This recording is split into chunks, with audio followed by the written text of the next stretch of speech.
Hello, we are here with a new video. In the history of the world, many nations have lived together for years and continued their lives under the roof of great empires. With the developments in political science and the formation of national consciousness, the nationalism movement that emerged in France has become a common theme in the world. The nationalism movements that formed the infrastructure of the First World War created what became the chronic problems of many states before and after the war. The story we're going to tell you today starts from this very point. As a result of the developments in Cyprus, one of the relatively large islands of the Mediterranean, we will tell you the details of a major military operation organized by the Republic of Turkey. If you like this kind of content, don't forget to subscribe to our channel and comment. If you are ready, here we go. In order to understand what is happening in Cyprus, it is necessary to know the historical developments first. In 1878, the administration of Cyprus, which was taken from the Venetians in 1571 and remained under Ottoman rule for 307 years, was transferred to Britain, provided that the sovereignty remained with the Ottoman Empire. As a result of the fact that the Ottoman Empire and Britain were on different sides during the First World War, Britain annexed the island with a unilateral decision in 1914. Turkey recognized British sovereignty over the island in 1923 with the Treaty of Lausanne. Until the early 18th century, there were more Turks than Greeks in Cyprus. The amount of land held by the Turks, who were engaged in agriculture, was also higher than that of the Greeks. Social and cultural life between the two sides has always remained different. There were no marriages between Turks and Greeks, and members of the two communities did not engage in behaviors such as establishing joint commercial enterprises. From 1931 onwards, Greek Cypriots intensified their demands for unification with Greece. The Enosis campaign, which can be summarized as the unification of Cyprus with Greece and turning it into a completely Hellenian island, was accelerated after the Second World War. Greece decided to take the Cyprus problem to the United Nations in 1954. Greece failed to achieve any success in its various applications to the UN for self-determination between 1954 and 1958. Meanwhile, Colonel Grivas from Greece founded the EOK terrorist organization in 1955, and the acts of violence on the island gradually increased. Between 1955 and 1958, Turkish Cypriots were forced to leave 33 mixed villages. In this situation, the UK declared in 1956 that not only the Greek Cypriots, but also the Turkish Cypriots had the right to self-determination, and that the demand for partition was a valid option within this framework. Greece's failure to obtain a unilateral UN resolution in favor of self-determination and enosis, the resistance of the Turkish Cypriots against enosis, and Turkey's determination to support them, enabled the initiation of negotiations between Turkey and Greece. Turkey and Greece reached an agreement in Zurich on February 11, 1959, and obtained the approval of the UK and the leaders of the two communities in Cyprus in London. The resulting Zurich and London agreements were based on the principles of independence, partnership of the two communities, autonomy in the communal sphere, and effective guarantee of the settlement by Turkey, Greece, and the UK.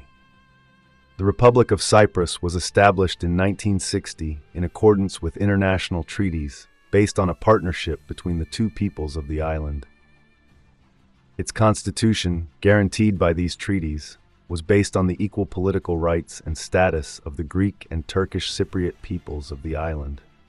The Greek Cypriot side did not give the Republic of Cyprus a chance to survive, as it was established in 1960 and initiated attempts to change the structure of the Republic of Cyprus, which came into being through the aforementioned treaty system, in order to exclude the Turkish Cypriots from state institutions, to isolate them, to end their existence on the island, and finally to pave the way for unification with Greece. On November 30, 1963, then-President Makarios began to argue that the Zurich-London treaties had given Turkish Cypriots rights beyond what was fair and that the 1960 constitution was unworkable. And on November 30, 1963, he submitted to Vice President Dr. Küçük his 13-point proposals for amending the constitution, including the removal of the veto right of the Turkish Vice President. These proposals were rejected by the Turkish Cypriot side and Turkey on December 16, 1963. On December 21, 1963, the Greek Cypriot side launched comprehensive and systematic attacks against the Turkish Cypriot community. Turkish Cypriots were removed from state institutions. This campaign, which went down in Turkish Cypriot history as Bloody Christmas, was based on the Akritas plan that had been prepared in advance. The Akritas plan, which envisaged the extermination or expulsion of Turks from the island, was not a simple organizational action plan, but an attempt at ethnic cleansing prepared by the Greek Cypriot authorities. As a result of the implementation of the Akritas plan, 30,000 Turkish Cypriots were forced to leave 103 villages. The Turkish Cypriot population was forced to flee their homes, taking refuge in small areas of the island, 3% of the island's surface area, with no access to the sea and under constant siege. Therefore, the Republic of Cyprus, it was abolished after the Greek Cypriots unilaterally abrogated the constitution by force in 1963.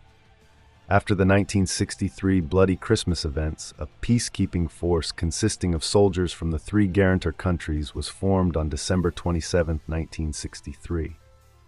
In this framework, Nicosia was divided into two parts on December 30, 1963, with a line drawn by the British general on the map with a green pen. Since then, this border has been called the Green Line. Subsequently, an international peacekeeping force was deployed to the island with the UN Security Council Resolution 86 on March 4, 1964. In the meantime, Greece secretly started to send military forces to the island, and the number of these forces reached 20,000 in time. Thus, the Republic of Cyprus, which ceased to be a partnership state and turned into a Greek administration, came under de facto Greek control, and the two peoples were completely cut off from each other. In 1967, the junta, which took over the government in Greece with a military coup, attempted to negotiate with Turkey in the Kashan and Alexandroupoli negotiations in order to achieve enosis. And when this failed to yield results, attacks were organized against the villages of Boğaziçi and Geçitkale in Cyprus, and Greek troops also participated in these attacks. Upon Turkey's warning that it would exercise its treaty right to intervene, this crisis came to an end, and Greece was forced to withdraw its forces from the island under UN supervision. During the negotiation process, it was always the Turkish Cypriot side that said yes to the solution proposals of the UN side, but the Greek Cypriot side refused to reach an agreement and refused to share a common future with the Turkish Cypriots. On July 15, 1974, with the support of the Greek junta, EOKA leader Nikos Sampson, with the aim of connecting the island to Greece, carried out a coup against Makarios and briefly seized power. In the face of this act that threatened the sovereignty and territorial integrity of Cyprus, Turkey, within the framework of the 1960 Treaty of Guarantee, first offered a joint intervention to the UK.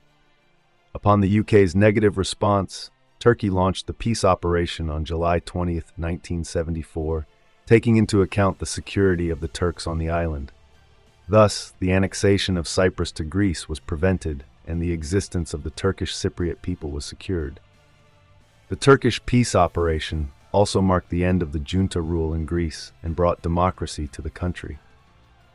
On August 2, 1975, a population exchange agreement was reached between Mr. Rauf Denktaş and Glafkos Claridades in Vienna under UN supervision.